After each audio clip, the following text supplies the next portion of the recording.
I'm Ryan Newman, and since I started with Indiana Donor Network and Driven to Save Lives, I found out that some people think that they can't be an organ donor. The truth is, anyone can sign up to be an organ donor. Anyone? Anyone? Are you sure? Yeah, I'm sure. Anyone can sign up to be an organ donor. So don't count yourself out because somebody's counting on you. Go to driventosavelives.org and sign up today. But my heart's going to you, Ryan. Love that shirt.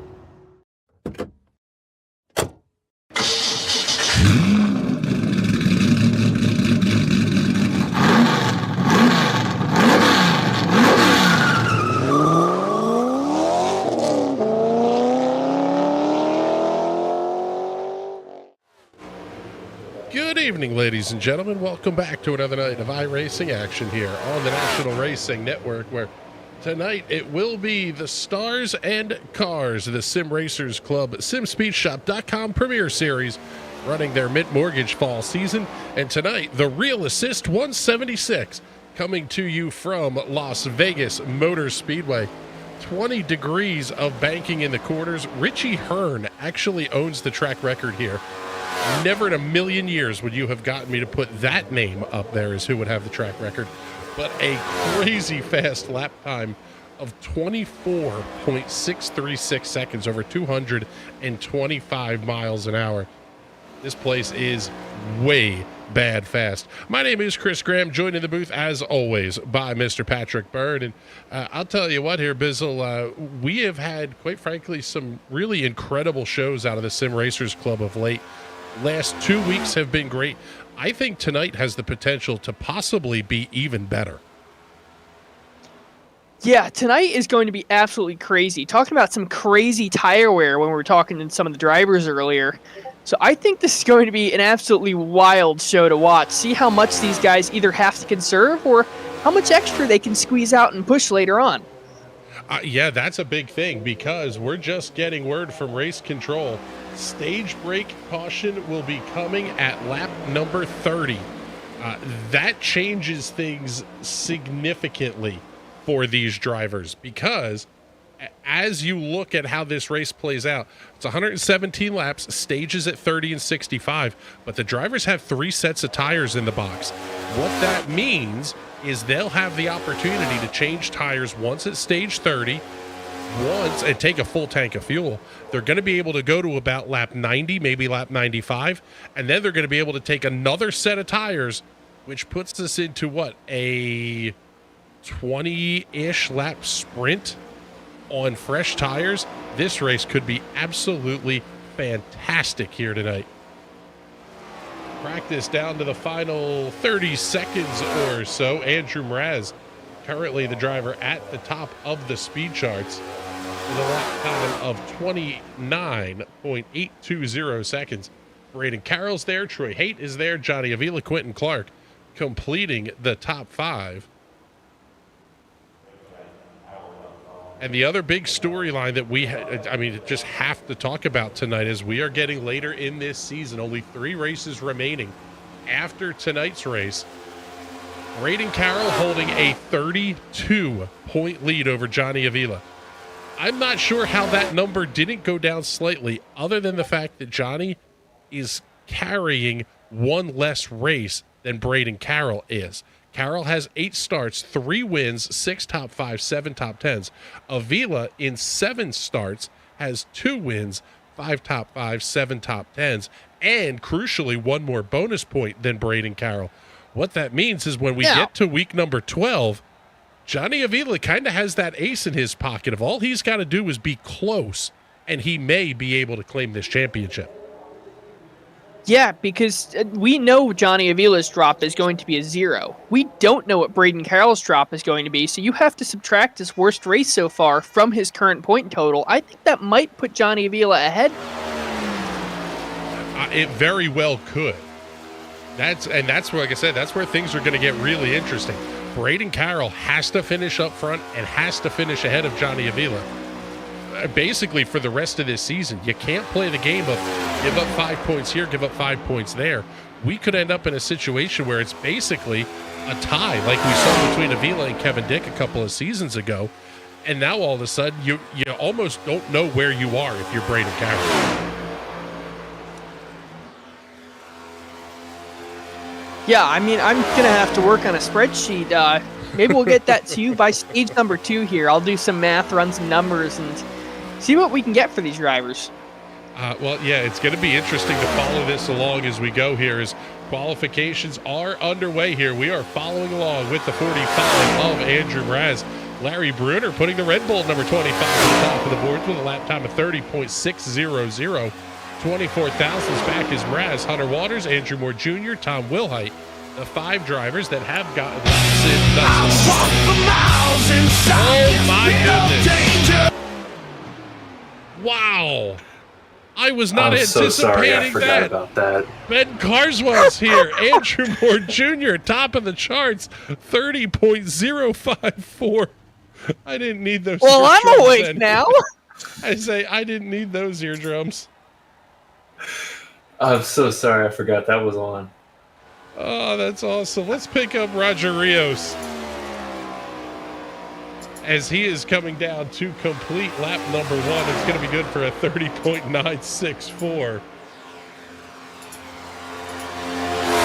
I think Ben is now frantically changing settings on his computer based on how quickly the mouse clicks are going over there.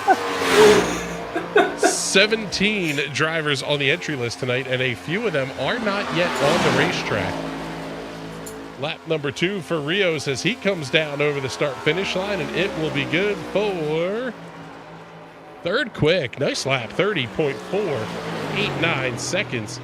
Going to be about 4/10 though off of your quick time as Quentin Clark now moves up to position number 3 on the board. Let's pick up, Johnny Avila's out on the racetrack. You got to show the guy who is in contention for a championship. Lap number 2 for the Zeem Speed Shop number 63 machine over the start finish line, and he will be good for quick time 30.006. A heater of a lap from Johnny Avila to get that car up to the top of the board. Troy Haight moving up to position number 5 at a 30.237.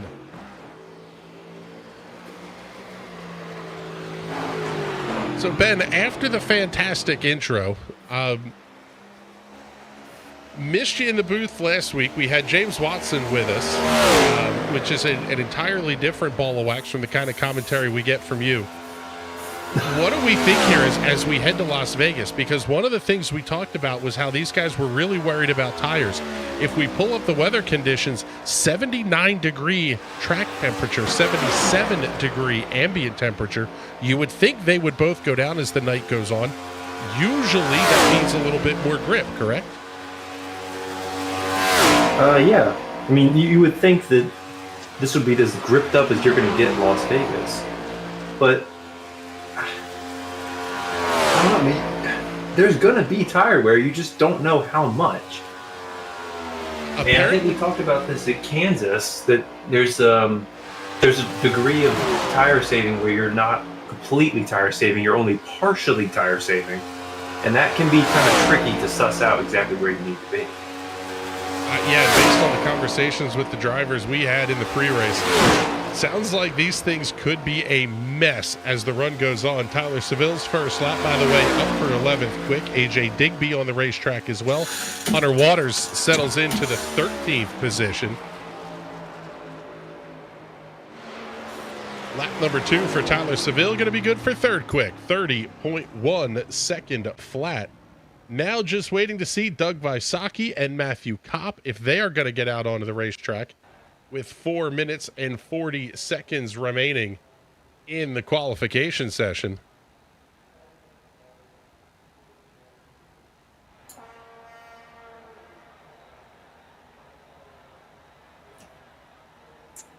Oh my goodness, this is going to be a fun field to watch at the front. Johnny Avila, Andrew Moore Jr. tentatively on the front row. Tyler Seville, Jeff Yenish, both of those guys sort of operating under the Without Will Racing banner. Will Worsler Racing, whichever the team name is. I guess tonight Will's not here, so it'll be the Without Will Racing team tonight. Followed on row number 3 by Andrew Mraz and Quentin Clark. we're seeing a lot of teammates ending up together here, Bizzle. The Riot Motorsports guys are together on row 3. That can sometimes play a role at these mile and a halves, just because you have somebody that might be a little bit nice to you early on in the race. Yeah, these guys hopefully are going to take it a little bit easier earlier on. They can save some of their stuff, and most importantly, still have a full grid of cars as we approach the end of this race. Yeah, that's a big one. 17 on the entry list here tonight. What we don't want to see is the big one and junking up a bunch of race cars early on in this one. Although we don't really see that out of this league. But I do have to say, at the same time, we have seen a lot of netcode over the last week or so, week to 10 days. It was really prevalent the last couple of nights with the Silver Crowns and on Monday and the TNT Shock Series last night. Ben, does that change how you approach things, or when you're in a full-bodied stock car, you're kind of expecting a little bit of contact? So you're kind of ready for that bump that may not be a bump?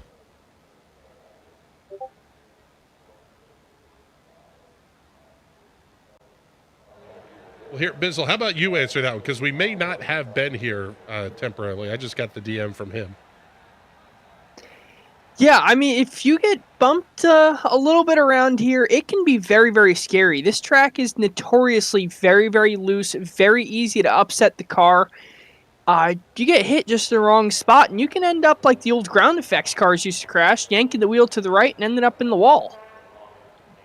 Yeah, a mess is, well, unpleasant if we get the netcode gods not playing nicely with us here, as we are down to 2 minutes remaining in the qualifying session. And one thing about the Sim Racers Club is they don't advance the time clocks, but that's done purposefully. Every driver knows when you get into the session, this is how much practice time you have. This is how much time you have to qualify. If you need to grab a beverage, if you need to use the facilities, get your qualifying done early, and you still have about 6-8 minutes left to go.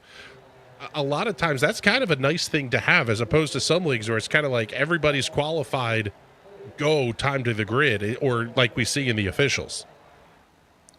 Yeah, even in my own Fastmaster series, I'll go, hey, everyone who wants to qualify, go and qualify. If not, forever hold your peace. I'll give them about 15 seconds or so. If no one speaks up, hit the advance button, let's go. We got a show to get on the road. But here, it's almost kind of relaxing. It allows you to get up, catch your breath, maybe stretch out a little bit before you're stuck racing in your chair for an hour and a half or so.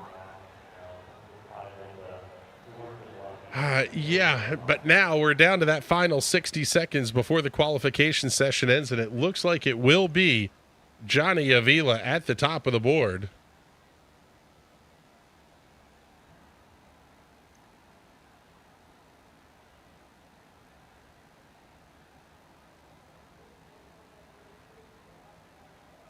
Yeah, Johnny Avila with a very, very fast lap, and that's in a stock car. He's only 5 seconds shy, is that? Off the overall track record? Yes, the overall track record was Richie Hearn at 24 seconds and change, which is just disturbingly fast around here. So, Ben, I believe we have you back with us here now. Yeah, we should. Yeah, we there should. we go. We did some input testing, and now everything's a little bit better. There we go. Well, all right, cool. That sounds good. Would you want to be Richie Hearn or these guys in the mid-90s kart cars that were doing 24-second laps around this place at 200, almost 230 miles an hour? Do you know? I don't think I would. I think that sounds like a bad experience. I think it sounds like it'd be great for all. You know what? Actually, I would qualify one. Yes, I'd qualify one of those cars. I would do a qualifying lap, and that's about it. Although I don't even know that I could say that, because Gilles de Ferran's lap at California, 241 mile per hour average. No, I don't think I want to experience speed that fast. You don't have to go that fast. You can qualify last. Yeah, they have the qualify. They have the under caution fuel mixture for guys who are sissies. That is exactly right. Or old. Yeah, or old. That'd be closer to it. Well, let's take a look I mean, at how old was AJ when he got his fourth? That doesn't count. Yeah, that's AJ. Well, let's take a look at the starting lineup for tonight's Sim Racers Club Real Assist 176 here at the Las Vegas Motor Speedway. On the pole with a lap time of 30.006 seconds will be the Zeem Speed Shop, TeamZSS.com, number 63 Chevrolet Camaro of Johnny Avila. Lining up to his outside in the Weiss Markets Ford Mustang out of the Commonwealth of Pennsylvania, it is Andrew Moore Jr. Row number 2 tonight in the Chubbies, Hunter's Fried Pickles, number 11 Toyota Camry, will be West Virginia's Tyler Seville, alongside of the Rayos Homemade Sauces, number 89 Ford Mustang, belonging to Jeff Yenish.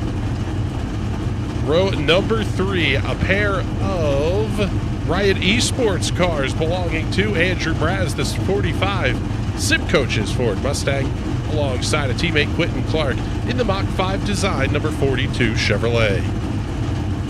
Row 4 tonight, Braden Carroll in the Zeem Speed Shop, TeamZSS.com, number 24 Chevrolet Camaro, lining up alongside of Garrett Johnston in the Caesar Sportsbook Viva Las Vegas, number 15 Chevrolet. That might win paint scheme of the night. I absolutely love it. The Caesar's Palace logo on the hood is gorgeous. Troy Hayden and Roger Rios lining up on row number 5. Row 6 tonight will have Larry Bruner in the Red Bull number 25, alongside of the P&P Lawn Care number 22 of Daniel Pinkston.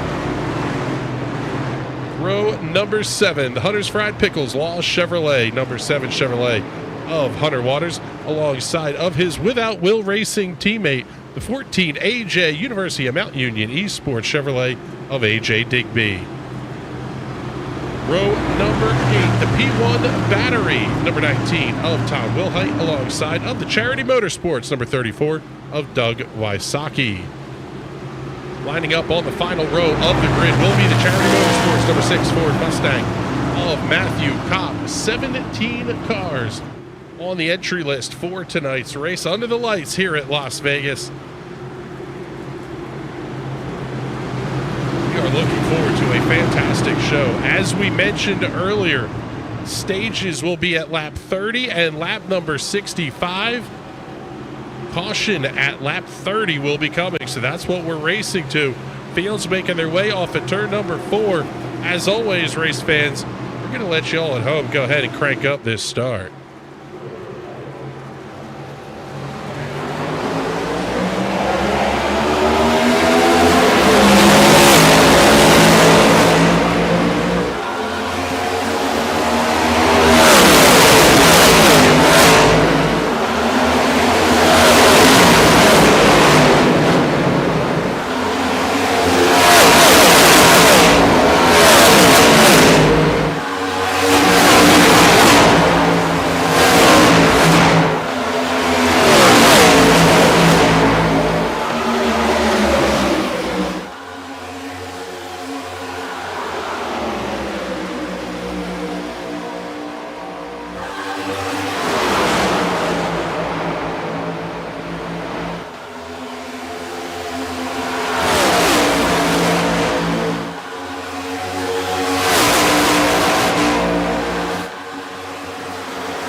A little bit of contact off of turn number 4 between the 45 of Andrew Mraz, the 11 of Tyler Seville. Side-by-side battle for the race lead.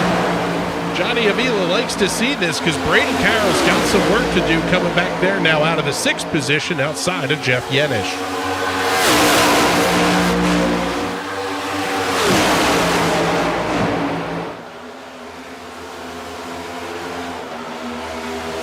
They're already getting this top line working here. Ooh. Mraz slid up a little bit there. They're already getting this top line working. But Moore's just loving this top line. We saw this in the race in the NASCAR playoffs. Christopher Bell jumped up to the top at the end of the race and started shooting at the top. I think they're getting started with the race.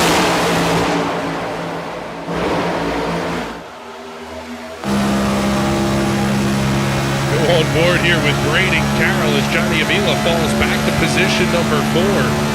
It's the Exorcist cam. We're going to spin this thing all the way around. Spin your right round, baby, right round. It's all about old guys. Carroll and Avila, side-by-side battle just back behind between Yenish and Seville.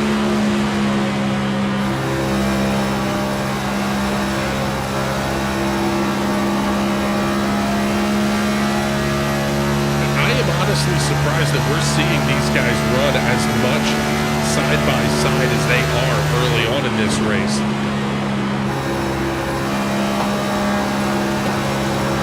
Yeah, a little bit, yeah. But I was surprised that they're not sticking to the bottom 3 and 4. Because 1 and 2 I understand, but 3 and 4 is usually a great place to stick to the bottom and make a lot of time.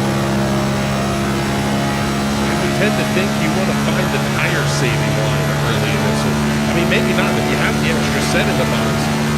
I guess smoke them if you got them, to use the expression.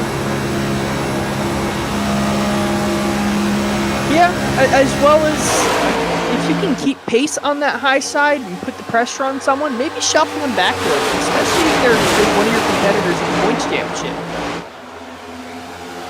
That's a great point. I mean, we talked about it. Johnny Avila's 32 points back entering tonight's race.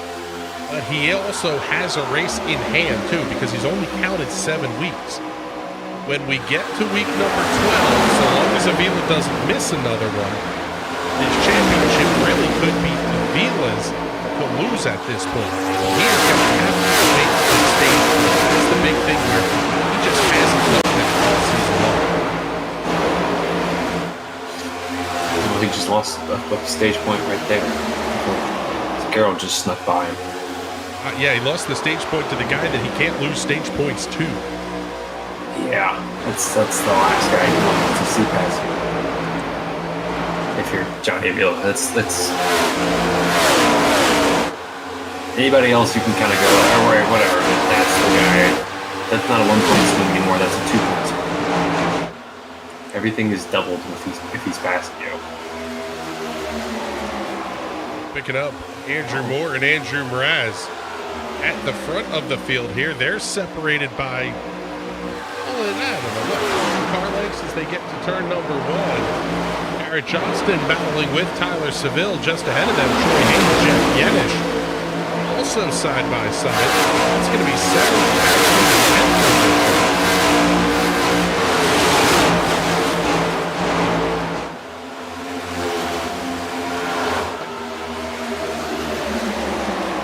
Hearing tires going off, almost wrecking loose as early as 12 or 13 laps into the run. That really is, I mean, that's where we're at now. We're almost halfway through stage number 1. If you're going to start to have this big tire fire, you're going to see the covers of goings. Guys like Tyler Seville, very fit. He knows he doesn't need to push because he's among the best tire savers on the platform, let alone the lead. Johnny Avila, maybe not that way. He's a guy who pushes and burns the stuff up a little bit. Same for Braden Carroll. So now that it's going to be watching who's passing who's going forward, and who's falling to the back.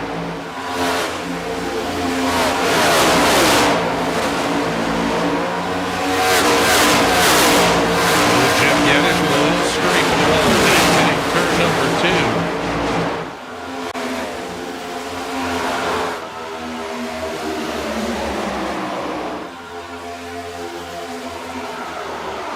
Turns 1 and 2 here at Vegas might be the most difficult turns on the mile and a half. It's such a weird, tricky turn. Of all the cookie cutters and intermediate, D-shaped tracks that we have, that might really be the toughest one. Connections here. So, go ahead, Bizzle. Going back to update with the point standings, currently it is dropping Braden Carroll's Dover race, where he only scored 28 points. So Johnny Avila is 32 points back, including the drop. Interesting.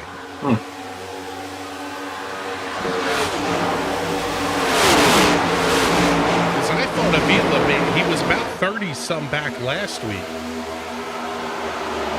And he made up a pile of points on Braden Carroll just through the stages. So that's kind of interesting to hear how tight these guys are. Yeah, I believe maybe the points program only started counting the drop weeks this week, which is why that gap doesn't seem like he picked up as much as he actually did last week. But he still has only scored 7. He's still going to score additional points. If that makes sense. But it's only counting 7 of Braden Carroll's races right now. Okay.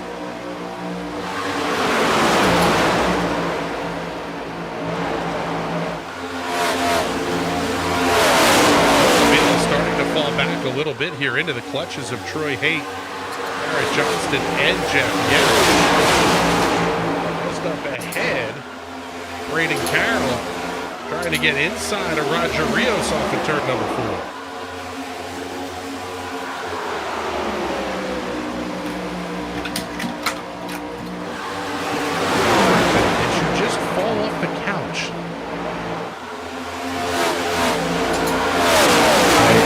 The loudest room Everything? in the history of the world. Everything in my room is unseasonably loud. Oh, Avila! Troy Haight making contact, middle of 3 and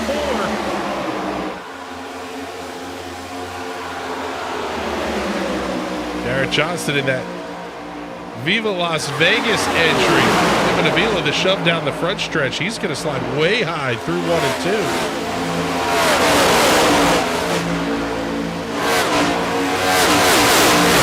Does have a win this season, and he's up to 4th in points. 72 back of the leader, Braden Carroll, but only 9 points back of Quentin Clark for 3rd.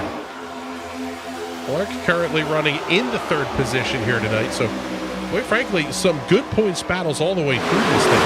Mauro Seville leading Andrew Moore Jr. by 4 for 5th. Hunter Waters a further 3 points back, 7 markers, separating 5th through 7th. And that does come into play here, Bizzle, because not only is this a fall season championship with some cash on the line, there's the Grand Championship standings that will come into play for this as well. Yes, I don't have a total on the Grand Championship standings, but that is something I can put together.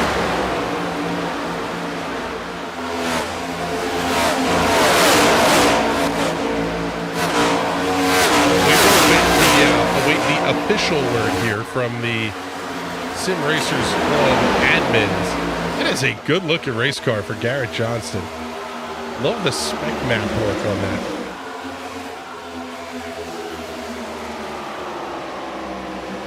Get you close up. That's a pretty race car right there.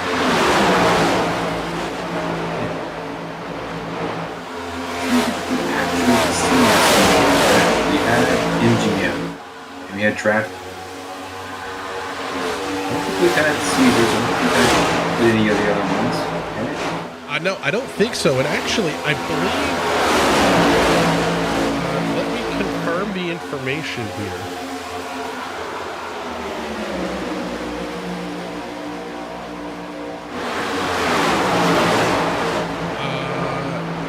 Yes, there is a DraftKings scoring setup for iRacing. What does that mean? I guess as in the fantasy, the daily fantasy. Yes, DraftKings. That's interesting. Patrick, can you write that down for the special events? Because that might be the sort of point. We're doing fantasy racing? Let's do DFS points. That's a whack for a real thing. Let's do daily fantasy style points, aka made up and ridiculous for special events. Speaking of Johnny Avila, however, he easily is winning the Grand Championship points with a grand total of 1,487 points. Tyler Seville is second in the Grand Championship with a total of 1,299 points. So 188 points separating Johnny Avila from Tyler. It's still tight. Oh my gosh. Wow. Carolyn and Avila just wrecked there. They didn't finish it, but they were wrecked. Clark is going to help him in a second here. And obviously the net code is not something these guys are concerned about.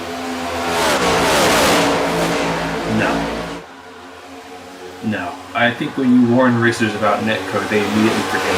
We saw it last night in the Shock Series. We had a warning about net code. It was talked about in the driver's meeting, and we forgot about it instantly.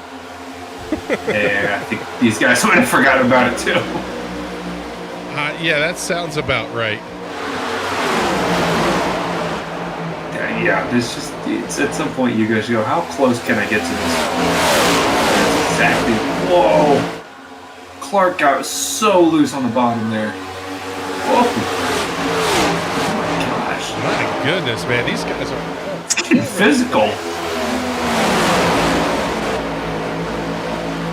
Well, we are working lap number 26. Approaching the end of Northland Leisure, stage number 1. 3 wide.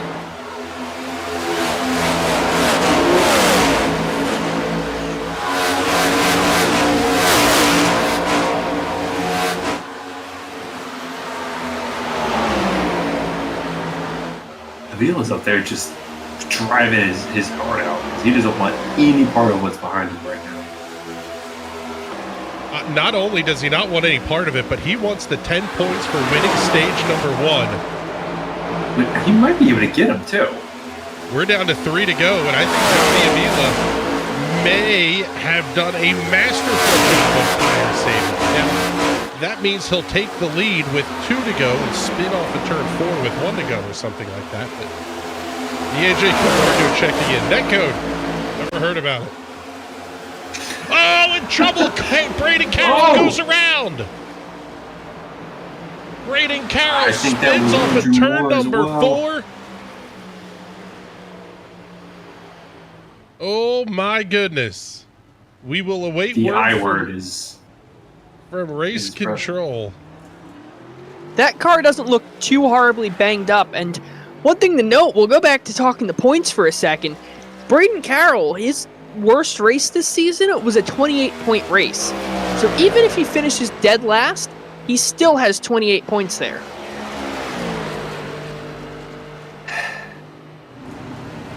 I didn't think of that. So, he's got a cushion there. The worst he can do now is 28 points, unless he does worse again. Correct. I don't think he's going to get stage points for this. Nope. No. No, he will. So that's a big boost for Johnny Avila. He's going to finish second in the stage, and Carroll's going to finish 16th. Yeah. I would say that's as good as a stage win. Better, possibly. I know it's not a stage win. He just made up 9 points. Now let's take a look here and see what happened to Braden Carroll. Just clips the outside wall. Oh yeah, he did make contact. Yeah. With Andrew Moore. Shot him down.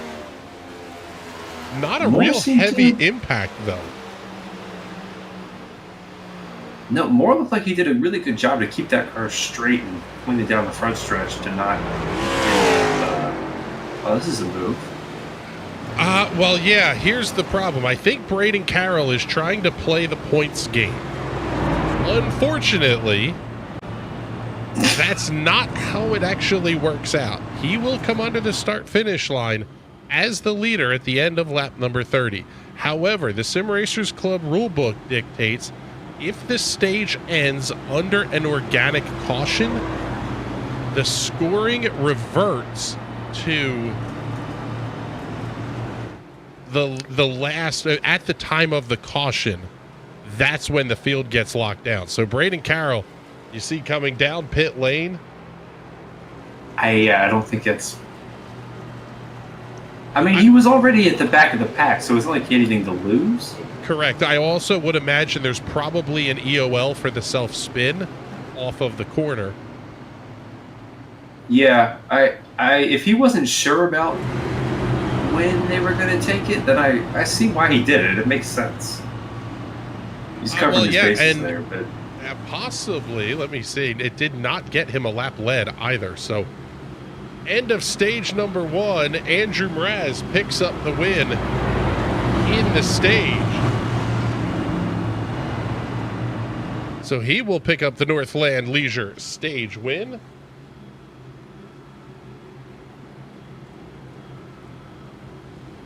And now, from here on out, fields doubled up. We're ready to go. Organic cautions only. And the first one of the night was an organic caution as well. But it'll be Andrew Mraz and Johnny Avila on the front row for this one. Row number 2, we'll have Andrew Moore Jr. lining up alongside of Jeff Yenish. Quentin Clark and Garrett Johnston on row number 3. Tyler Seville, AJ Digby on row 4. And row 5 will be Hunter Waters and Troy Hayes.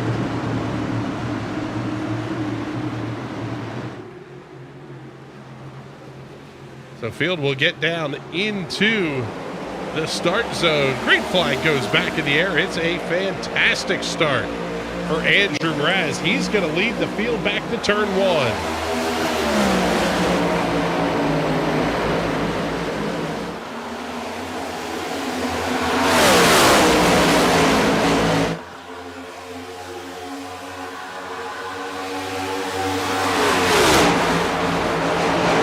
Else to note here tonight, guys, when we're talking about the points, we only have 17 drivers in this race. That means the total, the worst case scenario for any driver is only 17th place points. It's not like one of the earlier nights this season where you had 25, 28 drivers, and it was a huge swing from first to 30th. Instead, you're only going first to 17th. It's less ground that Johnny Avila can potentially make up in a night. Yes, however, Braden Carroll finishing 12th right now. If the race were to end right now and you would get no stage points, that's a 28-point finish. So if he finishes 11th, that 28-point race stays his drop week, and he only earns 29 for tonight. That's big. Especially if Johnny Avila can finish up towards the front of this field. Right now, it's Andrew Mraz, Quentin Clark running at the head of the line. Man, we've got a pile of stock cars running down the front stretch here, led by Troy Haight and Tom Wilhite. Tyler Seville right back to the tire-saving strategy that we saw him on. These drivers can potentially go 60 to 65 laps. By that math, we're looking at anywhere from 15 to 20 laps to go. Everybody will have to stop for fuel. Unless, I mean, there's no way you can save 15 laps of fuel around this place, right? I wouldn't think so. But I saw Ben Keating save 8 laps of fuel around Fuji, so I gave up on it. Yeah, I was going to say, those are, well, we'll say different cars. And notably, they are, a but road course versus an oval. Yeah, but, you know, at a certain point, you stop figuring out, you know, Scott Dixon did one less pit stop than everybody. That's a different car, but it's an oval. And, yes. you know, at some point you stop. Refinery. Oh, man, see Tom Wilhite bounce off the wall. At some point you stop just saying you can do this and you can't do that. You just go, well, let's see what happens. And I've said that a few times this season, in this year in real life motorsports, and I've been proven wrong. So, yeah, it would be, if there was a guy who could do it, it would be AJ Digby, who is currently in the 14th position.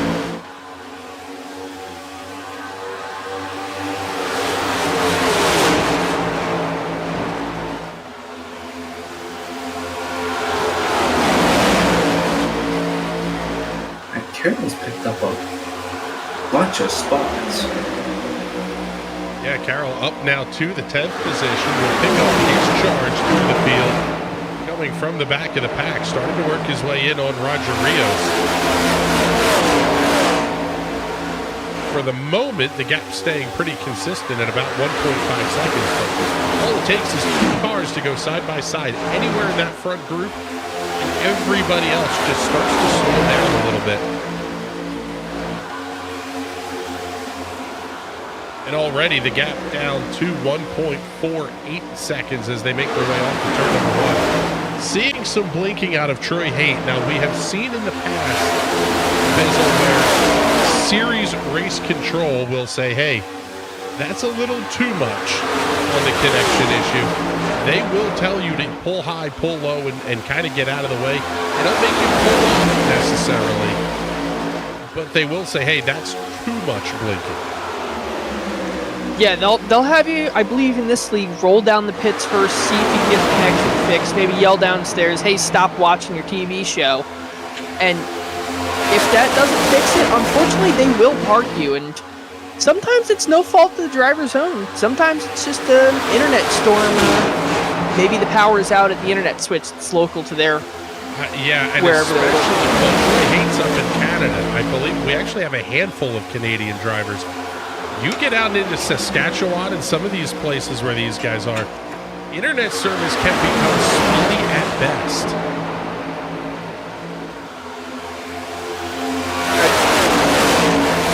I believe AOL still sends CDs and ground beef packages to Saskatchewan. AOL CDs packages of ground.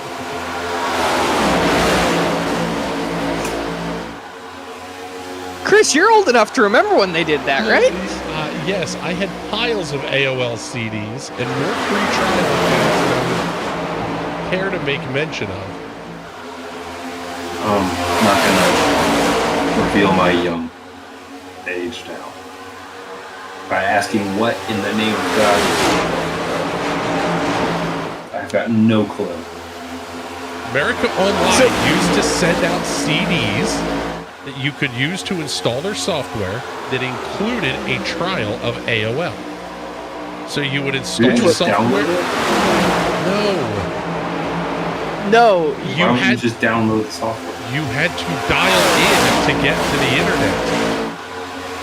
Yes, it was basically like a free trial coupon for your phone bill. You're my age. Yeah, but I enjoy. But you're from Pennsylvania. My bad. We're not claiming him. He's from Ohio or something. Western Pennsylvania, Ohio. I mean, same thing. It's broadly the same thing. I'm from New York. Southern New York, Western Pennsylvania. It's all next to each other. Long Island. So It's actually pronounced Long Island, but anyway, back to the race. Yeah, Braden Carroll continuing to charge through the field. He's up to 7th. His 5-lap average is a 1/10 faster than Quentin Clark in the front of the field. In fact, he's about 2/10 faster than Jeff Yenish, Johnny Avila, and Garrett Johnston. Well, you talked about tire saving in the intro. This might be your case study right here. Is how long does Braden Carroll remain faster than the field? I don't think he's saving it. Well, that's a great point. And if we get the long run that we can kind of expect out of the Sim Racers Club, we're only about 6 or 7 laps away from the pit window opening for the final stint of the race. If you're Braden Carroll, you almost could say, hey, let me get down to 50 to go. I'll make my stop and chance it, instead of saying, hey, I'm going to try to run 60, 65 laps and pit with 15 or 20 to go.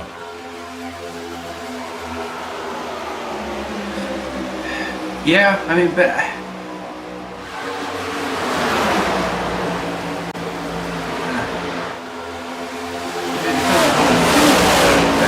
I don't. Well, the number we're hearing is I'd rather split it. 60 to 65 laps. Yeah, that's what I figured, but I'd rather just split the stage, the last two stages, evenly, right in half. Because once you start pushing them back and forth, and it starts getting a little complicated, and you better have a plan for that.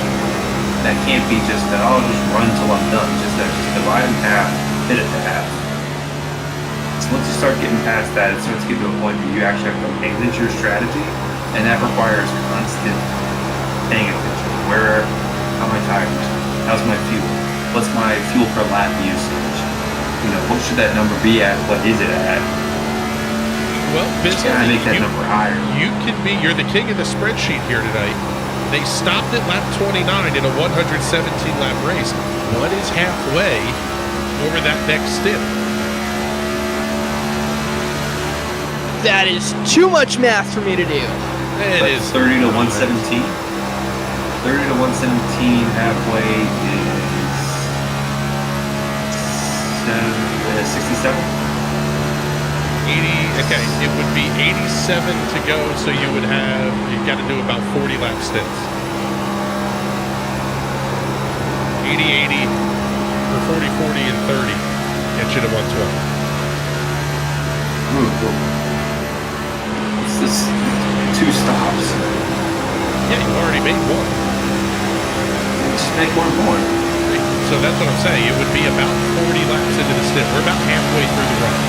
If you're going to stop for the halfway. If you're going to split the stage. Oh, what a pass. Wow, Braden Carroll really diving into the corner there. That was not consensual right side romance. Did you say it was lucky? That he was gambling a little bit there? I think lucky for Garrett Johnson that he didn't get stuffed in the fence. Vegas.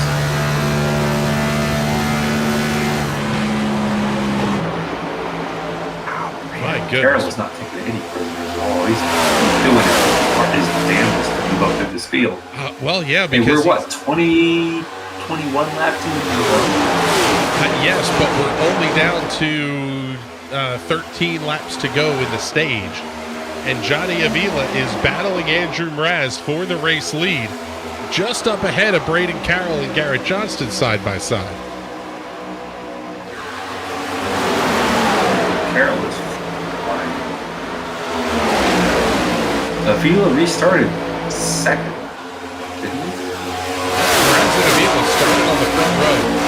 And quite frankly, they haven't had to burn up their stuff all that much either, but I don't know how Braden Carroll is still running the laps that he is. The 5-lap average for Mraz and Avila, 30.86, 30.83.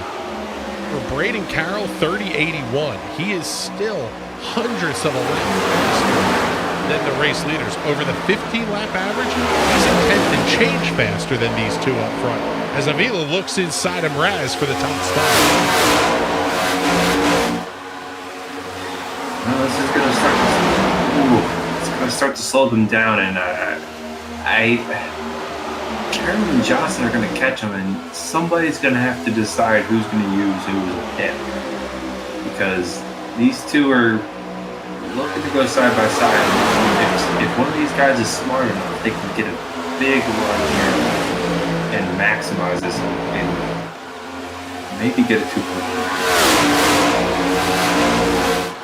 I feel like he's looking left, up, down, inside, left, right. He's looking everywhere. And I don't think any of it's working, to be honest with you. Well, we're down to 9 to go here in stage number 2.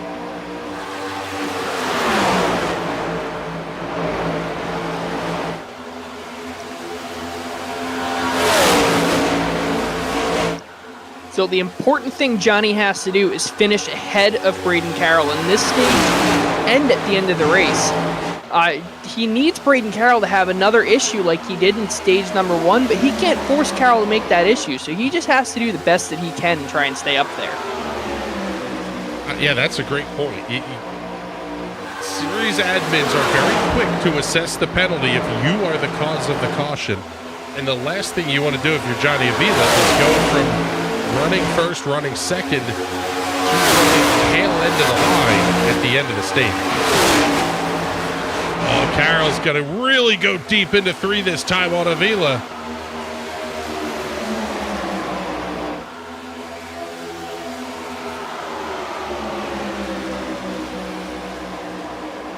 Oh, and Carroll goes 3 wide. There's contact with Mraz for the lead.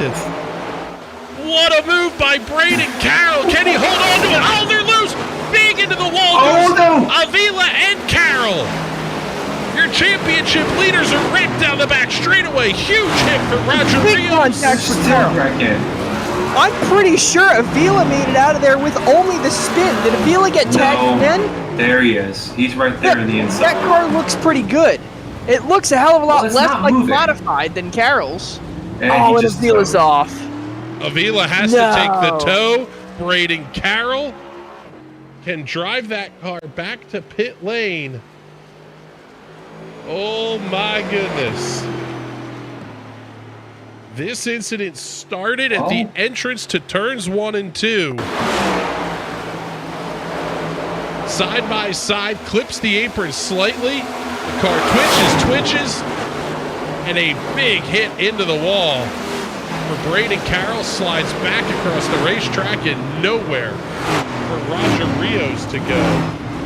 Let's take a look at this one again from the perspective of Johnny Avila.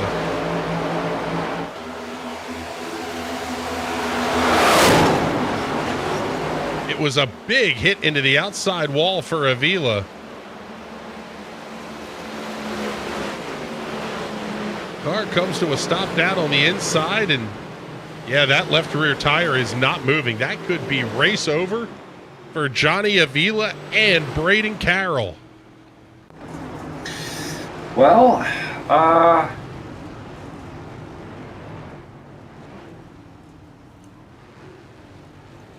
Drama in Las Vegas, never. Well, and this now, gives us Avila got quite a bit more stage points than Carroll. So, I mean, I guess it's a net positive? It's not, though, because this is going to become a 28-point race for Braden Carroll. This is going to become a 10-point race for Johnny Avila. Well, maybe not, because Johnny Avila is going to still finish in 15th if he can't get back on track. So, it's going to be a 35-point race. So he's still going to pick up on Carroll 6-7 points, not a whole ton. well, and the other thing is both of these guys are going to wait this out on pit lane too. Because if they can get back out onto the racetrack, if we have another incident, now you're talking about picking up positions.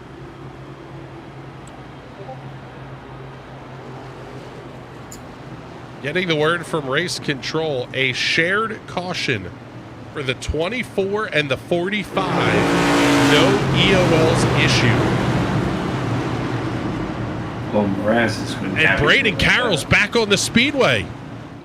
Braden Carroll is back on the racetrack and on the lead lap. No. Oh, well, but he's spinning off of turn 2. Okay. He's going to have to get a move on here. Because the pace car's behind him. What's the plan here, Braden? Yeah, I was going to say, let's see what Braden Carroll can do here. This is our points leader, if I'm not mistaken. So, yeah. Let's keep an eye on this. Well, Carroll's going to... back on pit lane. Yeah, Carroll's going to come back down pit lane. He may be done. But it is one lap more than Johnny Avila was able to complete. Interesting. I wonder if that's a strategy. Or is he getting out of the way for the restart? Well, I guess we'll find out. Braden Carroll is in the box. We get ready to go back to Green Flag Racing. Andrew Mraz Going to get the early jump. He'll be 3 car lengths ahead at the start-finish line. It's Quentin Clark and Darren Johnston side by side for second.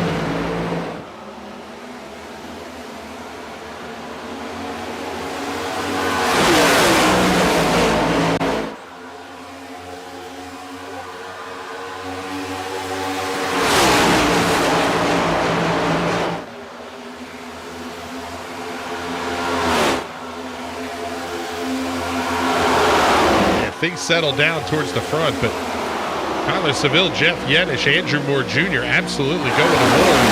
Now everybody's used 2 sets of tires. They still have 1 in the box, and they have plenty of fuel to get to the finish. 53.5 laps left to go in this one here at the Las Vegas Motor Speedway.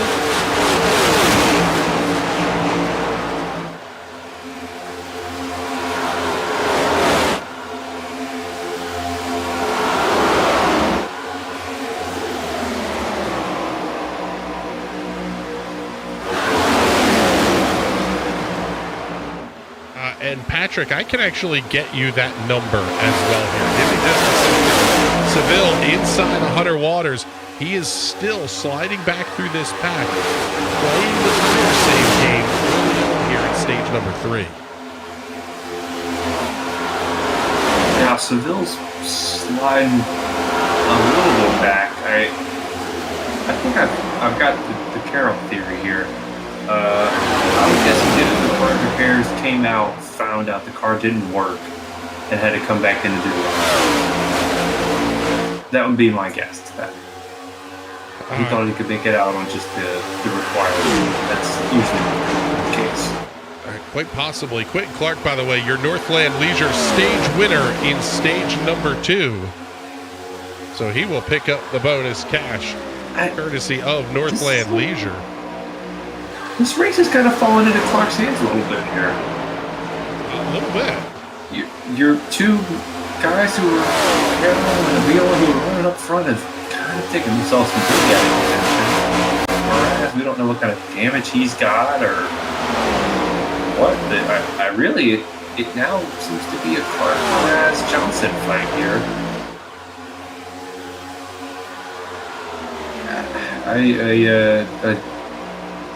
Clark's seemed to be pretty strong in the last few weeks. This seems like it could be his race to lose. Bizzle, the qualified lap time that has to be met. 110% of the slowest qualified lap is 31.116 seconds.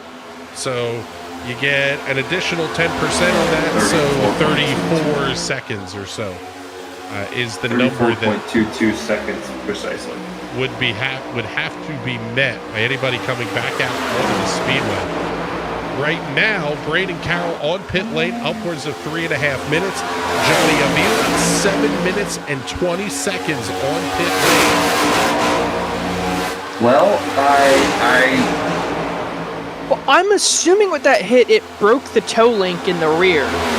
I don't know why it's taking so long, unless he doesn't plan on coming back out. Because in the real world, they've gotten that repair down in under 4 minutes. Well, I don't think that's what iRacing got. I was going to say, is that what iRacing is modeling, though? Yeah. Is that the number they've plugged in for broken toe link? And here's the thing as well. I mean, if you assume that let's say they both have 10 minutes of repairs, right? Well, Kevin spent 1.5 minutes out spinning around on the back straight. So that lap and a half, or a lap he might have gotten on Avila, unless Avila's got significantly more time, Avila might have an advantage to get out of the pit lane 20, 30 seconds before pit. But that's only 1 point on Carroll. At this stage in the race... It's 1 point, but it could be enough to lock him in. Not only that, championships have been won and lost at 1 point, but unless there's major attrition through the field, that still is only 1 point you're picking up. Does Johnny Avila stay on the racetrack, just turning slow laps, hoping there's carnage through the field? Or does he just pass Carroll, pack it up, and go home? Well, let's see. Let's talk to the man himself here. Let's bring Johnny Avila into the booth with us here. Johnny, tell Frank out there what happened from your perspective out there in turn 1. Give me a minute on how to say this without getting kicked out. But okay, well then we'll proceed. Maybe the 45 needs to take some lessons from Joey Logano and get some glasses, because their races seem to be the same way too. Well, okay. Now the next question becomes, how damaged is the car? Can you get back out there? I'm getting back out there. What happens, happens. I don't know if it's going to maintain speed or not. All right, buddy. Well, good luck with it here the rest of the way. A very frustrated Johnny Avila. Understandably frustrated Johnny Avila. Uncharacteristic interview for Johnny Avila. Yes.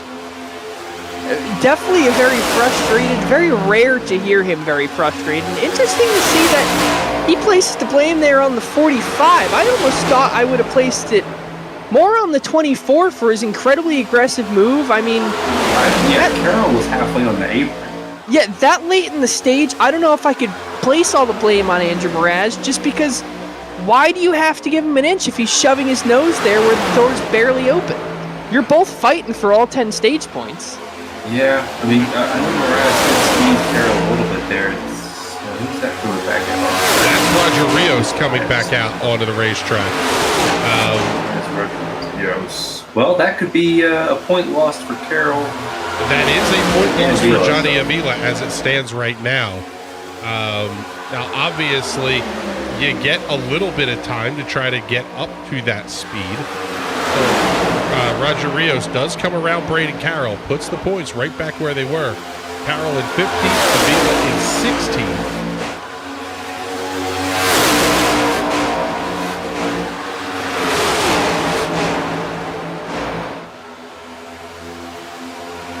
Now, unfortunately, we don't have Braden Carroll available in the Discord to try to get an interview with, to get his side of the story on this one.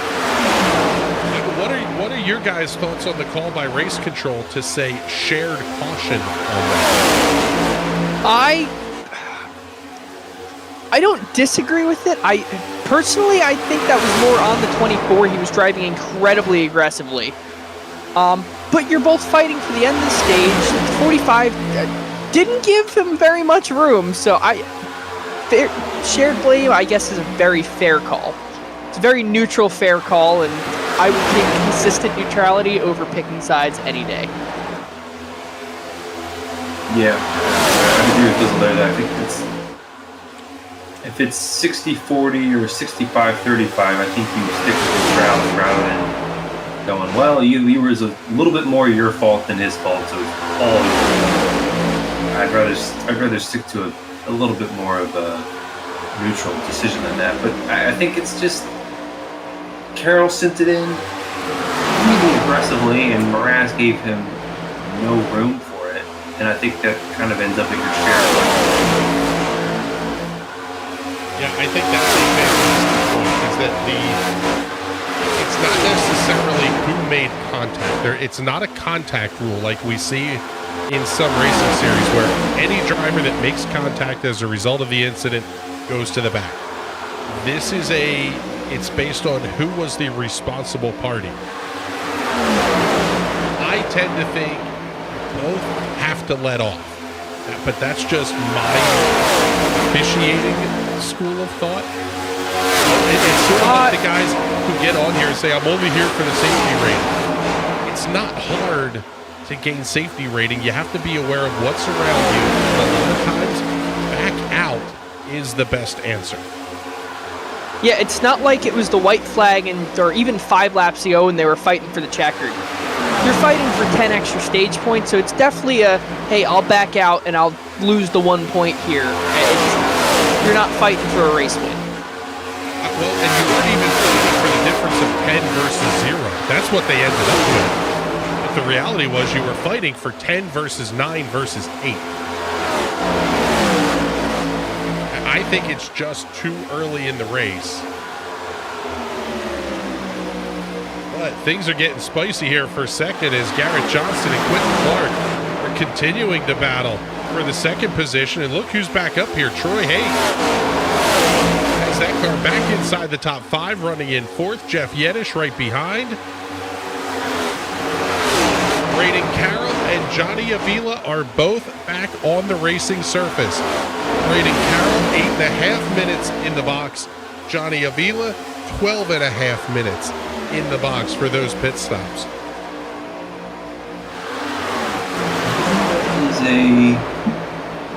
And of note, both cars have made minimum speed. Last lap for Braden Carroll, 30.783. Johnny Avila, 31.39. So both of those cars will be able to run the rest of this race. They are off the damage clock. Now, the only thing is, how will those cars wear the tires? They're no longer on the stock setup that they were practicing on all week. This is what the pit crew could string together with hammers and duct tape. So the alignment's going to be all off. Your suspension geometry is completely trashed, thrown out the window. I don't think those cars are going to be very good to drive 10, 15 laps from now.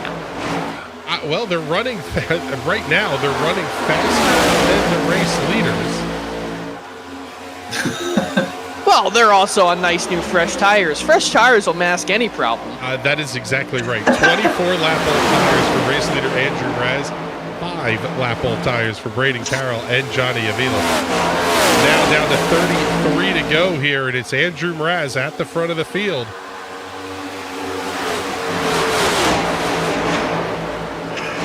And looking at the numbers here, Andrew Raz currently 15th in points. 3 back of AJ Digby for 14th. A win tonight is a huge number for Andrew Raz. I mean, they could put him as high as 13th in the points after tonight's race. Actually, it could be even higher than that.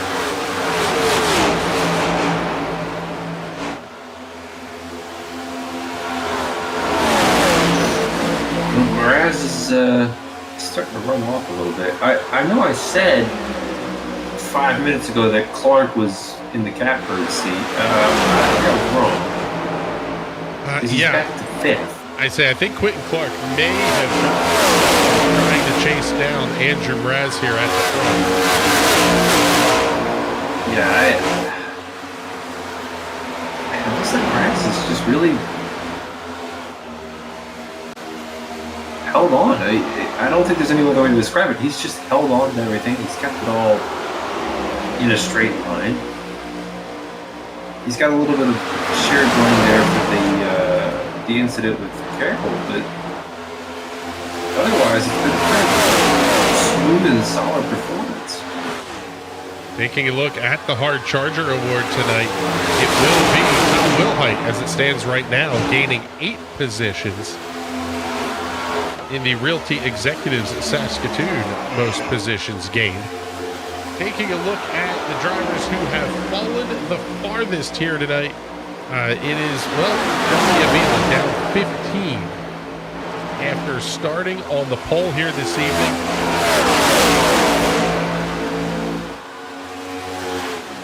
So he would pick up the most positions lost award. Some other sponsor shout outs that we want to get in here before we get too deep into the race. I want to say a huge thank you to Real Assist, the race sponsor of tonight's race. Real Assist 176. They're a real estate assistant service. Also, Mid Mortgage, sponsors of the Mid Mortgage fall season here with the Sim Racers Club. Executive Saskatoon are the sponsors of the Most Laps Led, Hard Charger, and Most Positions Lost prizes. Northland Leisure Products picking up cash awards for the stage breaks. Big thank you to Custom Paints and Diecast, a seasonal and grand championship prize sponsor. Also, Sim Speed Shop, series entitlement sponsor with seasonal champion and safe driver drawing prizes and grand championship prizes for the top 2. Sponsors here of the Sim Racers Club. And now down at 27, approaching 25 to go here. Andrew Mraz, the gap is holding pretty consistently at about 0.6 of a second. I'm a little bit surprised that we haven't seen a big charge out of Hunter Waters or Tyler Seville yet. Those guys running in the 8th and 9th position thought they were on a tire save strategy. If you're saving tires, it's time to use them. Yeah, this is full smoke and heat out of here. Alright. We shouldn't. And if we get a caution flag, I would think everybody is coming down pit road. This is now the longest run of the night for these drivers at 32 laps on this set of Goodyear Racing Eagles.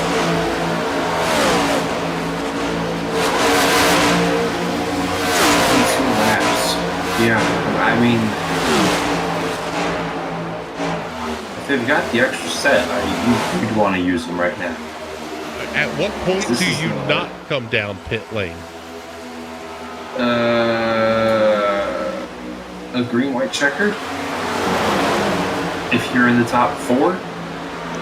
I don't go down pit lane if I'm outside the top 10. If I'm outside the top 10, maybe I'll stay out.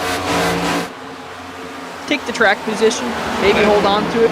What I'm asking is, at what lap do you not come down pit lane? If we're down to 10 to go and you're Andrew Mraz, does everybody come down pit lane there? Or do you take the chance that you can stay out front for a handful of laps? Absolutely, I'm coming down pit lane with 10 to go. Absolutely. Yeah. You see how much slower he is than those two cars with Carroll and Avila, and they're in damaged race cars on fresh tires. So everyone else behind you on fresh tires with 10 laps remaining, they're going to eat you right up. Maybe if we have a green-white checker, maybe just a touch more than that. If you have 2 or 3 laps to go even, maybe I'd stay out. That's about it. Johnny Avila giving absolutely nothing to the 45 of Andrew Mraz. I don't think he's that happy with him. He was frustrated, blamed Mraz for the incident that put him behind the 8 ball. You think he's still frustrated? Yeah, maybe a little bit. You can see the steam coming out of the right side of the hood of Johnny Avila's car. Oh, man, they're still making contact. Johnson's going to have to figure this out quick, because this is an opportunity. He's going to have to take it. Yeah, you don't want to be a part of this if you're Garrett Johnston and Jeff Yenish. Whoa. Oh, if you're man, big contact. If you're one of these guys, you need to get as high as possible. You're 3 and 4. Oh, there was contact again. Oh, the wheel is loose. Look at that. He's wiggling. Wow. Johnson's inside of him. This is it. Oh, there's contact. Mraz up into the outside wall. Garrett Johnston stays inside. Mraz spins in front of the field. We'll see if it brings out a caution flag. But Jeff Yenish is now your race leader. I think that might have been Johnny's goal, is get him into a fight with another driver and ultimately keep Andrew Mraz from winning this race. Obviously, Johnny didn't go out there and wreck him, but he definitely caused Johnson to get up there into him and caused them to start battling. Yeah, I don't think you can't put that wreck on Avila. I don't think he had anything directly to do with that. He definitely made Mraz's life miserable enough to where he'd want to. Yeah. Well, and it was Mraz and Johnston that made contact. I think he did his job in letting Johnston get up to Mraz. That's what Johnny wanted to do. Oh, and then a big hit. Wow. That's terrible. That was a huge hit for Andrew Mraz, and it looked like it may have been Doug Weissaki that made contact. Larry Bruner also on pit lane now. But we're going to get our answer here with 18 laps to go. Everybody on the lead lap will be on pit lane. And at this point, it's turning into the race that nobody wants to win. Well, hopefully Johnson can get lucky. AJ Digby stays out. Like I said, if the caution comes out, you're outside of the top 10, maybe you want to stay out. One person has taken business advice. We'll see how that works. Yes, taking the advice of America's worst crew chief. And no one's going to gamble on 2. Let's see. There's the race off of pit road, Jeff Yenish. The first one off of pit lane, followed by Garrett Johnston, Quentin Clark, and Andrew Moore Jr.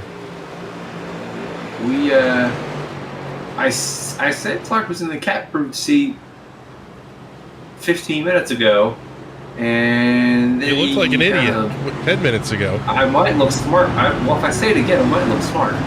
Yes. Because your time is a flat circle, Chris, and I might look smart if I say it now, because I think he is in the catbird seat. Because Yinich and Digby are, I think Johnson's a little bit faster than him. I think Clark is faster than all three of them. Well, let's see. The lap cars are going to make their way down. Johnny Avila. This is a smart call by Johnny Avila. He elects to stay out on the racetrack. Which will get a lap back. He's going to get a lap back when the field goes to double up. Where that becomes big is he'll be on the same lap as Braden Carroll. He'll have older tires to deal with, but he could, in theory, at least have a shot at passing Braden Carroll. He's giving himself a shot. That's all he really can do. Okay. There's nothing else to do. Word from race control, they are working on possible penalties.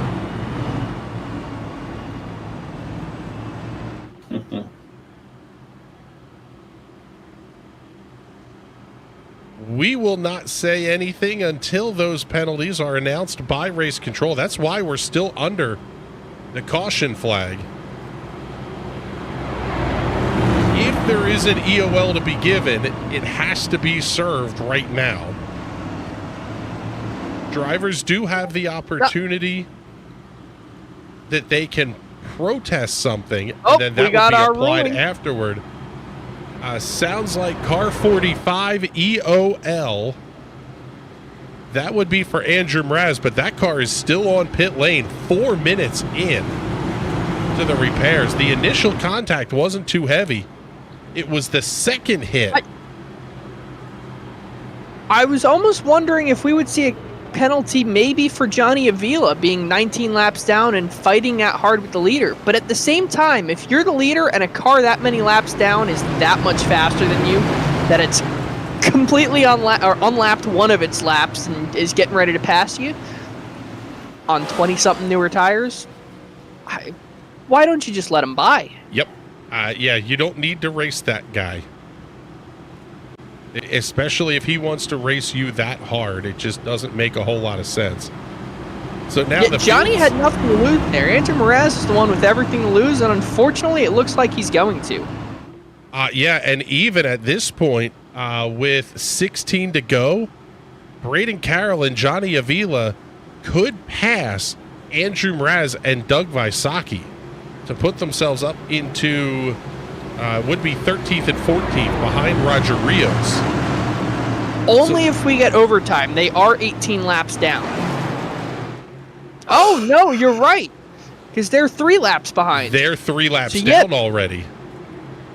There is enough time then. So, fields coming through 3 and 4. It's going to be Jeff Yenish, Garrett Johnston on the front row. Quentin Clark, Andrew Moore Jr. on row 2. Tyler Seville, Troy Haight, row 3. Hunter Waters, Matthew Kopp, row 4. Tom Wilhite and A.J. Digby on the 5th row. Quentin Clark almost lays back a hair just to get the shove from Tyler Seville down towards turn number 1. With 15 to go, the game is on here in Vegas.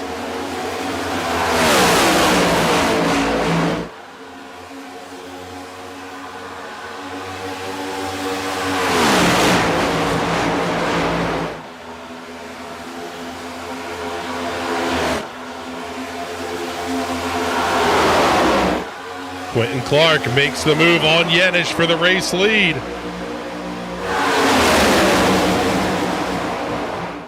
Can't count out Tyler Seville or Garrett Johnston. Johnston already with a win this season. Tyler Seville with 1 win this season. This would be big for their championship quest, trying to get inside the podium.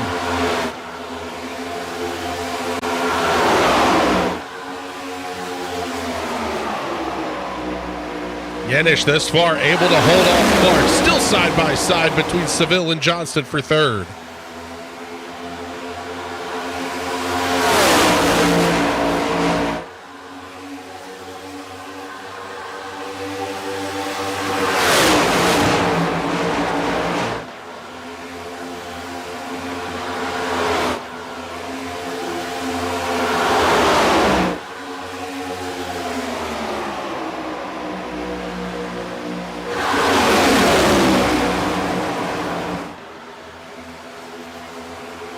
My goodness, what a show we've gotten here tonight.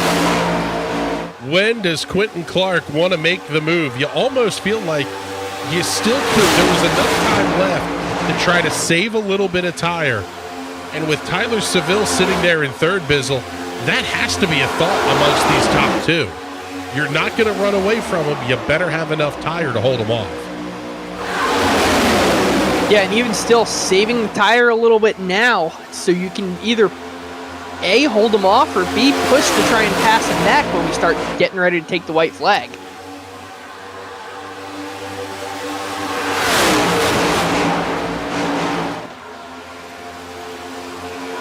Cars all over this place from top to bottom through the 3 and 4 end of the racetrack, carrying a little bit more speed into turn number 1.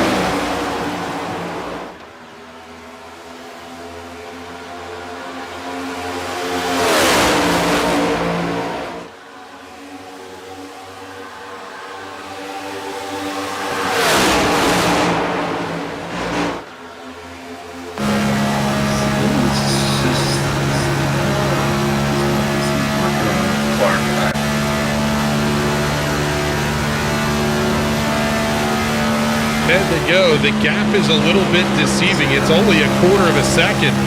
But here's Clark on the race leader, Jeff Yenish. It's time to go. It's time to make a move. There's no saving it. You gotta go. You gotta make a move. Well, the other thing is we do have overtime at our disposal. And at this point, nobody has tires to try to put on to gain a little bit of an advantage in the overtime session.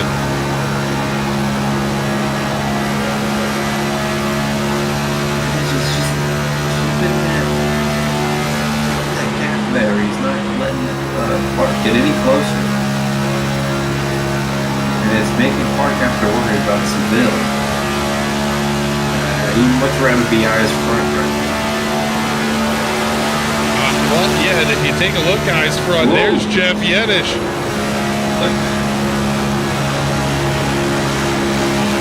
The crossover.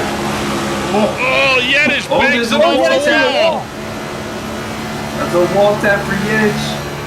Seville's going to go underneath Yenish. Seville clear, I think so. Yes. All right. That's what we have the Exorcist cam for.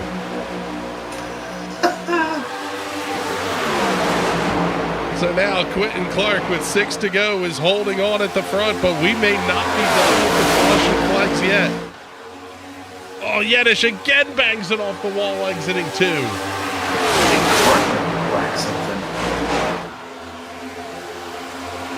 Oh, they're under a blanket. Oh, yes. Yenish way up into the wall that time. Jeff Yenish back to 7th. He's absolutely overheating this. And here comes Tyler Seville looking inside of Quentin Clark for the race lead.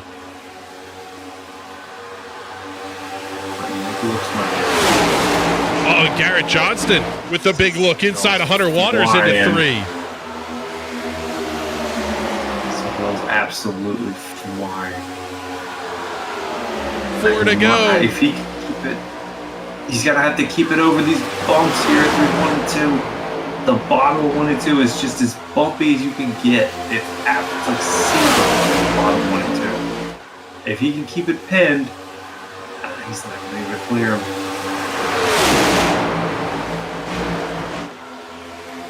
And Hunter Waters drive it down. not able to offer any assistance to teammate Tyler Seville. Oh, he makes contact. Hunter Waters goes around. Garrett Johnston goes around. What a save, Garrett Johnston. My goodness. Hunter Waters loops it. And with 3 to go, we're headed for overtime. How is that not a pileup? How did they not all put it in the wall?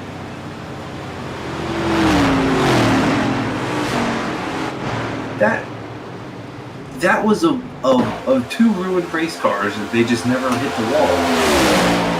Take a look off the corner. Maybe a little bit of a bobble from Hunter Waters got into Garrett Johnston. I don't know how Garrett Johnston didn't wreck that. Pretty decent hit for Hunter Waters. Might have been the luckiest blink of all time for Hayden.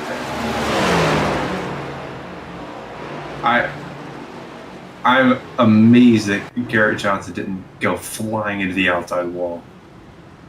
That is insane. So now the field is practically coming to a stop here on the front straightaway, letting the pace truck get to the head of the line.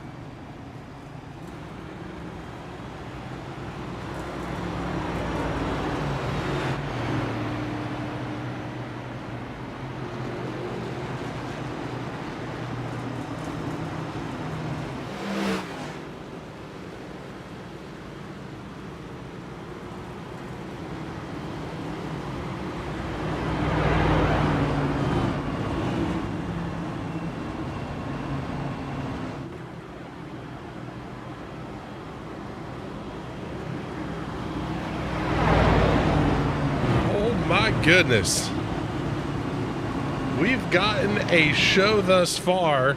Word coming in from race control. 7 and 15 shared caution. No EOL penalties will be issued. So Garrett Johnston will get to keep that 15 machine inside the top 5.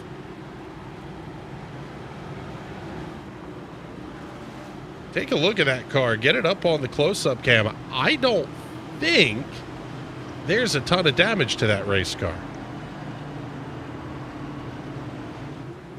No, it I looks got about away. the same. Yeah, he got away pretty scot-free after that one.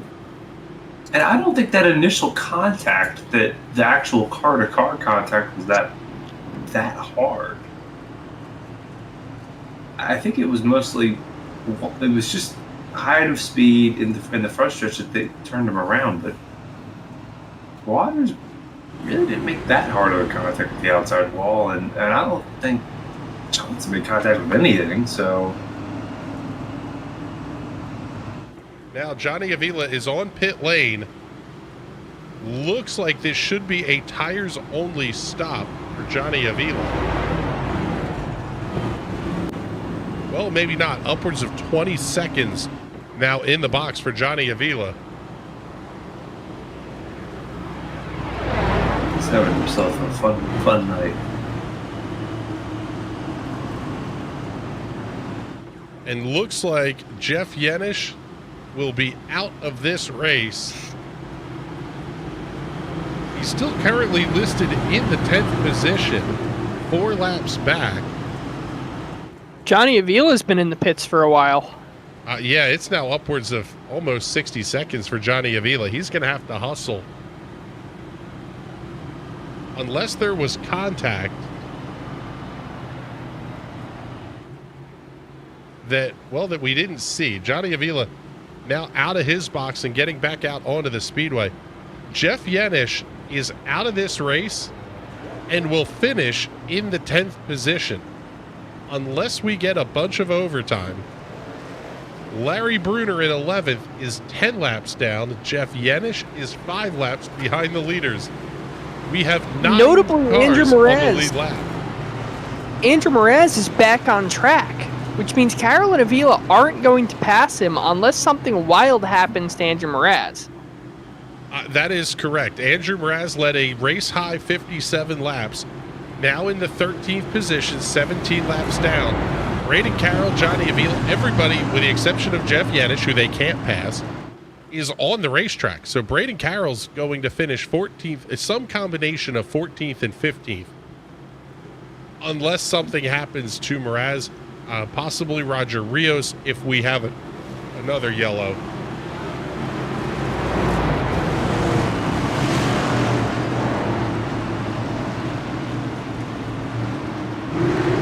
But now field is doubled up. Quentin Clark, Tyler Seville on the front row for the overtime restart. Troy Haight, Andrew Moore Jr. on row 2. Garrett Johnston, Matthew Kopp on row 3. Tom Wilhite, AJ Digby on row 4. Hunter Waters, the last car on the lead lap, will be on the 5th row. Field getting down to the start zone. They can't go till they're in it. Away we go. Green flags in the air. It is a green-white shootout at the OK Corral here in Vegas.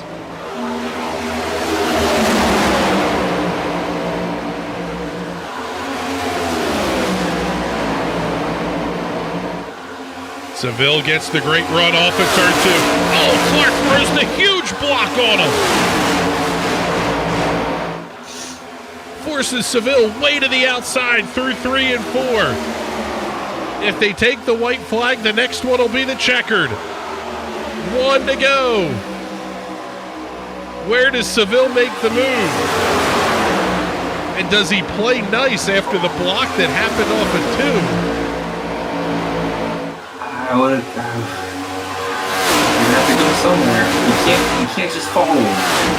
Seville's going to have the big run into 3. Clark running the high line. Side by side off the corner, they make contact. Contact. Drag race to the line. Who was it? It's Seville. That's Seville. Tyler Seville at the line. Oh my goodness, what a finish. Wild. Tyler Seville.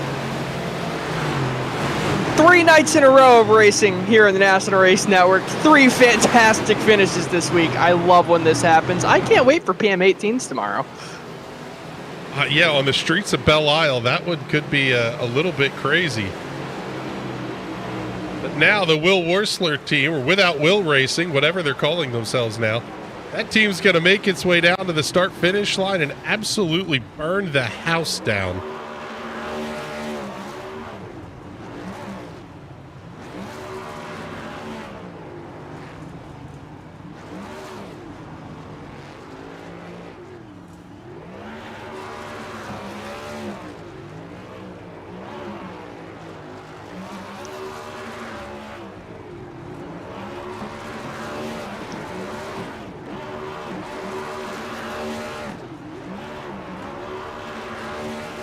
While they burn it down, let's take a look at the finish of this one.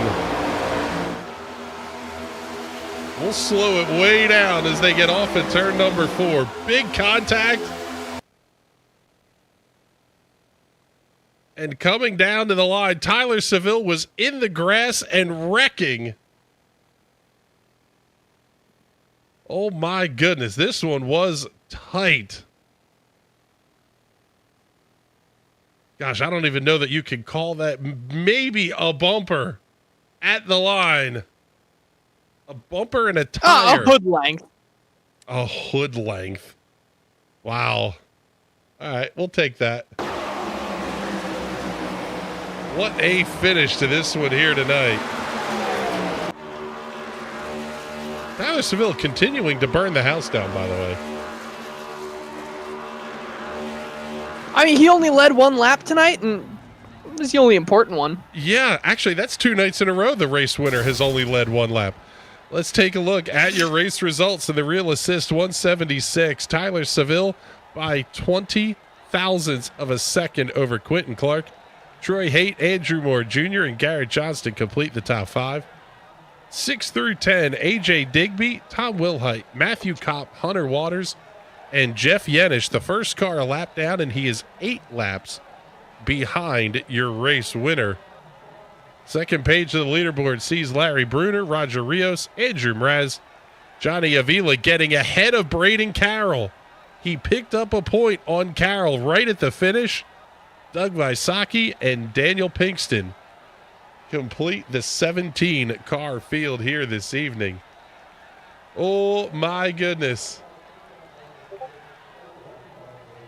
That was incredible.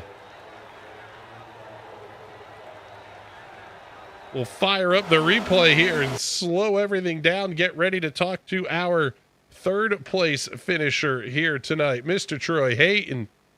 My goodness, Troy, that car was good tonight, I guess is the best I can say. You gained 6 spots after qualifying 9th, kept the car around the front for the whole night.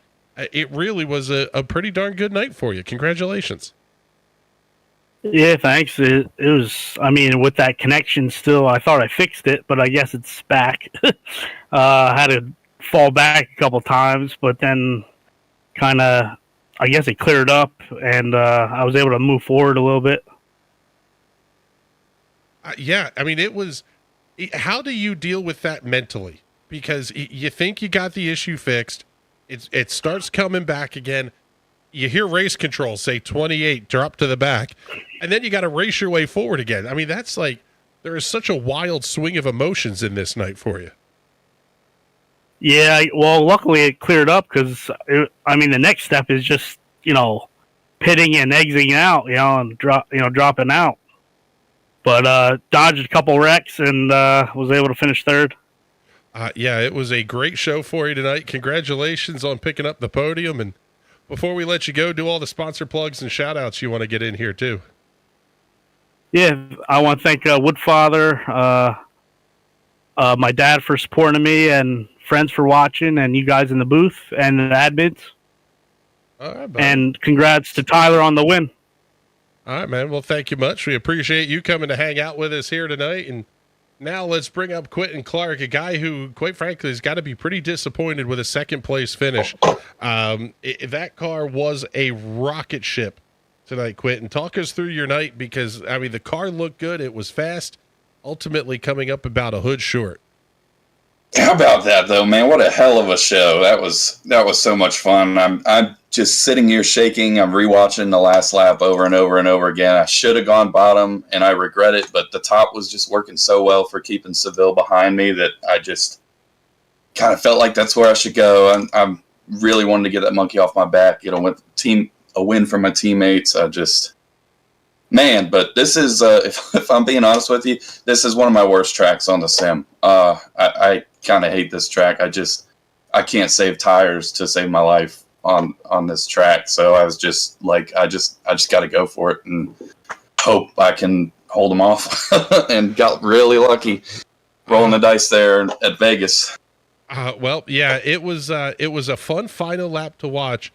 What did you make of the way that we saw? I mean, it was just ahead of you. The way Johnny Avila was racing Andrew up at the front, and then the contact between Garrett and Andrew. A lot of that was going on kind of right in front of your windshield. I just knew there was an incident earlier. I was paying attention to my line. They deemed it a racing incident, so I don't know. I mean, it sounds like there was beef there. They were 3 wide for the lead. I saw Braden Carroll touch the apron, so that's what I saw. And after that, they were there, and I was just trying to keep my britches up and tighten my belt and just not wreck. I just wanted to survive this race, and I feel like great points night, but man, I did not think I was going to have that kind of a shot to win. Well, I'll tell you what, it was a fantastic show you put on for us tonight here, brother. Congratulations on the second place. And before we let you go, do all the sponsors, plugs, and shout-outs and thank yous you want to get in here. I really appreciate it, man. Just huge thanks to my wife, my dad, my family for watching. They watch every week, and I really wanted to get them this win. It's been too long. It's nice to get a podium again, though, and talk to you guys in the booth. Big thanks to Mach 5 Design, Wolfelt on Spotify, Bon Fire, Sim Coaches. Huge thanks to my teammates, Andrew Moore, sucks for Mraz because he's really fast at this track, but stuff happens.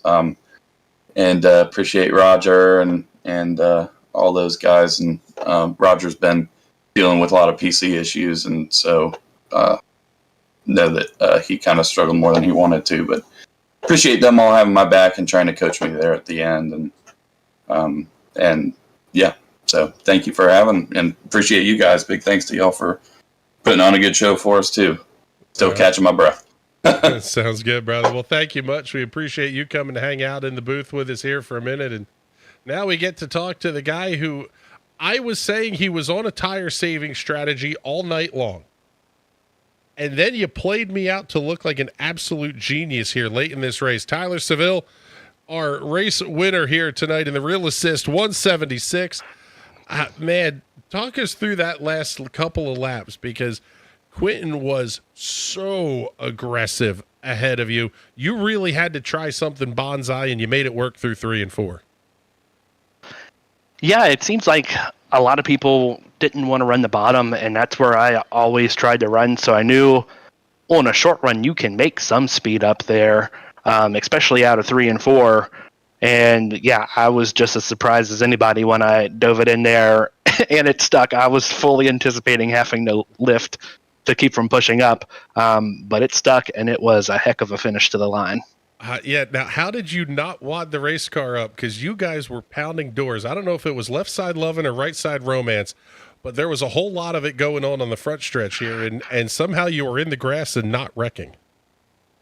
I just wanted to make sure that I kept it to the left as much as I could.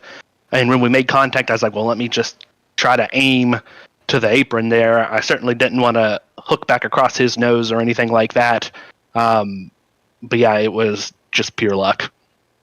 Well, man alive, it was a fantastic show you put on here. And with the issues that Johnny and that Braden had tonight, I don't know that a championship is necessarily on the cards here, but man, you and Quentin and Garrett are going to have a really great battle here for that final spot on the podium here in the points over the next 3 weeks.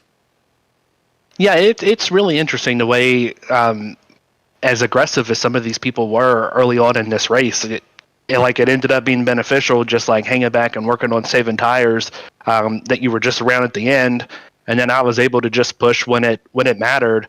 But yeah, I'll shoot for the podium in points, but the ultimate goal is to get Johnny that title, so we'll certainly help out any way we can when we can. All right, brother. Well, congratulations on the win tonight. That one was huge and quite frankly, a blast for us to watch.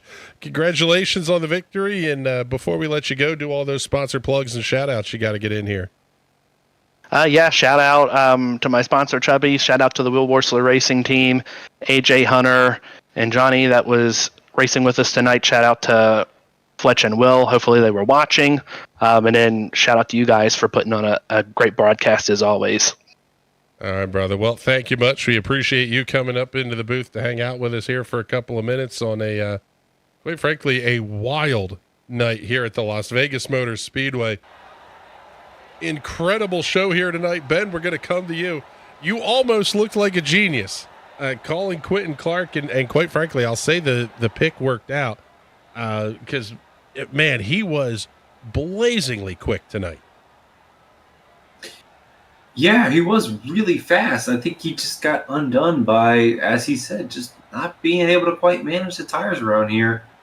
This track is rough and it chews up tires. It's been sandblasted by years of being in the desert. So if you can't save tires and coax the car around rather than hammer it around, you're going to be in a bad way. And I think you saw that Seville was really able to just keep everything underneath him.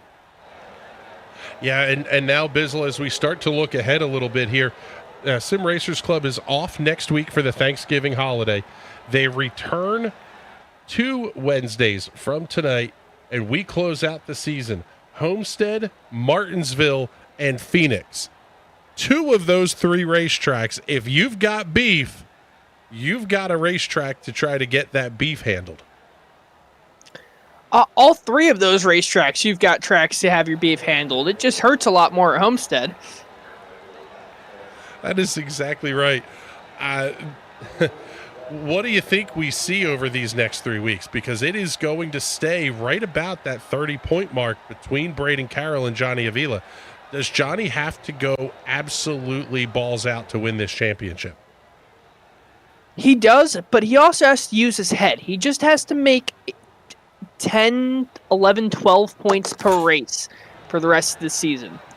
So doesn't have to go out there and set the world on fire each week, but he does have to go out there and pretty much make sure Braden Carroll doesn't go out there and win.